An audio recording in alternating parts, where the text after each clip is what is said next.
Quite unfortunate what happened in Omorelu, where hoodlums destroyed an empowerment program of the CTC chairman, and even in Obiakpo, where some hoodlums led by a very notorious police officer entered the health facility where little children and pregnant women were taking free medical services that was provided by the Rivers State government, scattered the place, shot tear gas, and made people to scamper for safety. We are not unaware of their plans and their antics, trying to also replicate what they did in these two local governments in a planned program on the 27th of July 2024, which is on this coming Saturday, a program that is in line with the renewed hope agenda of President Bola Ahmed Tinubu, where as a local government we've received grains through the Rivers State government that was sent by the presidency through NIMA as part of efforts by the President Tinubu's led administration to cushion the effect of the harsh economic reality we have in the country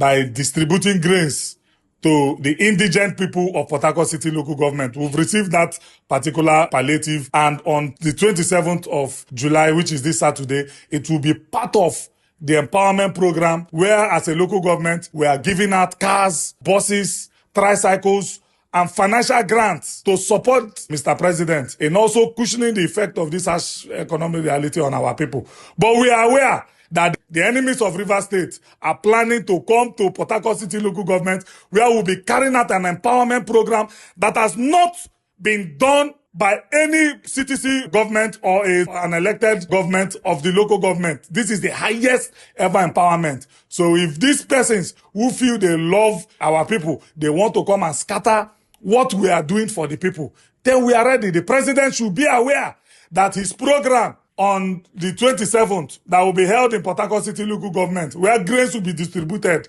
that was painstakingly acquired by the federal government to give to the indigent people of Port Harcourt City local government, will be destroyed and will be led by notorious police officers. Let us sound this as a warning that we are ready for anybody that is ready for us. And on that day, if they want to kill us, we'll be there for them. But one thing I know, we will not die alone.